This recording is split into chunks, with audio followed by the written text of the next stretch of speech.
नमः शिवाय। सत्य की खोज में जब समस्त लोग भ्रमित हो जाए, जब धर्म क्षीण हो जाए और कलयुग अपने चरम पर हो, तब एक ही आश्रय शेष रह जाता है, शिव तत्व। वह अडोल अविनाशी चेतना जो न आदि है न अंत, जो सृष्टि के मूल में भी है और संहार के पीछे भी। शिव महापुराण का यह 8वां अध्याय सिर्फ एक कथा नहीं बल्कि एक गहन दर्शन है, जिसमें भगवान शिव स्वयं सनकादियों को कलयुग के भयावह यथार्थ से अवगत कराते हैं, यह भविष्य बताते हैं और साथ ही मानवता को चेताते हैं। तो आइए आरंभ करते हैं शिव महापुराण अध्याय 8 के भाग 1 की यह रहस्यमयी कथा, शिव तत्व और कलयुग दर्शन। बहुत समय पहले की बात है, जब त्रिलोक में शांति थी और देवता अपने अपने लोक में निवास कर रहे थे, परंतु हिमालय की चोटी पर एक दिव्य सभा का आयोजन हुआ, जहां ऋषि, मुनि, देवगण और महात्मा एकत्रित हुए थे। इस सभा का उद्देश्य था एक अद्वितीय प्रश्न का उत्तर पाना, जिसने युगों युगों से मनुष्यों और देवताओं को चकित किया था। आखिर शिव कौन है? सनक, सनंदन, सनातन और सनत कुमार, 4 कुमार ऋषि जो स्वयं ब्रह्मा के मानस पुत्र थे, उन्होंने यह प्रश्न उपस्थित किया, हे शिव, आप निराकार है या साकार? आप भोग के अधिपति है या संन्यास के मूर्त रूप? आप सृष्टि का आदि है या अंत? शिव मुस्कुराए। उनकी मुस्कान में ब्रह्मांड की रहस्यमय शांति थी। उन्होंने कहा, हे ऋषियों, तुमने जो पूछा वह प्रश्न नहीं, ब्रह्मज्ञान की चाबी है।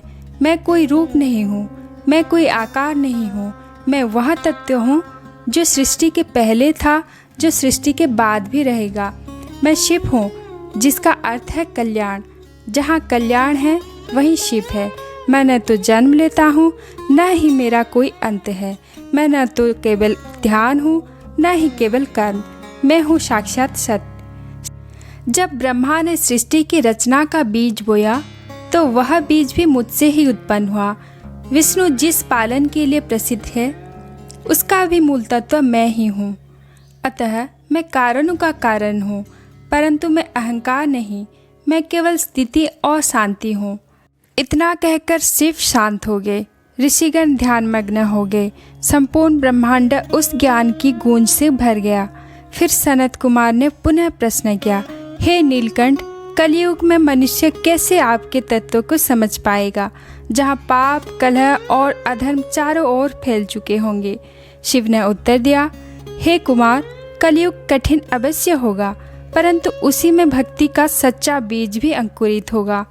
कलयुग में लोग कर्म से नहीं, श्रद्धा और भक्ति से मुझे प्राप्त करेंगे। जो मेरा नाम भी स्मरण करेगा, चाहे मन से, वाणी से या पीड़ा में, मैं उसका पुकार सुनूंगा। जो शिवलिंग के समक्ष बैठकर 2 आंसू बहा देगा, मैं उसकी अनेक जन्मों की पीड़ा हर लूँगा। फिर शिव ने कलयुग के लक्षणों के वर्णन किया। कलयुग में मनुष्य धन के पीछे भागेगा, साधना नहीं सुविधा खोजेगा, गुरु का आदर नहीं करेगा, बल्कि तर्क और अपमान को ही बुद्धिमानी मानेगा। नारी का सम्मान न घटेगा, पवित्रता का मूल्य नहीं बचेगा।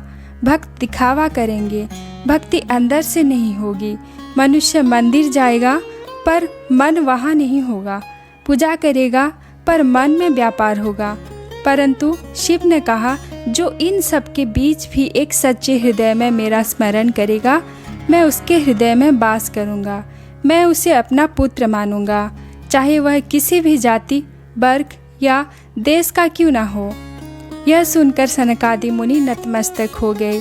उन्होंने कहा, हे शिव, आपके समान दूसरा कोई नहीं, आप ही समस्त युगों के संदेश वाहक है।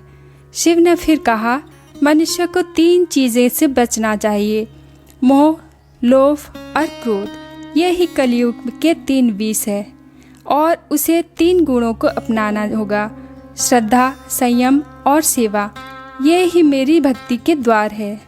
मैं मंत्रों में नहीं, भक्त के भाव में वास करता हूँ। मैं उपासना में नहीं, उसकी सच्ची तपस्या में प्रकट होता हूँ। इतना कहकर शिव अंतर्ध्यान हो गए, किंतु उनकी वाणी उनके शब्द, उनके उपदेश संपूर्ण ब्रह्मांड में अनहद नाद बनकर गूंजते रहे और तब से ही कलयुग में शिव का स्मरण ही मुक्ति का साधना बन गया। हर हर महादेव।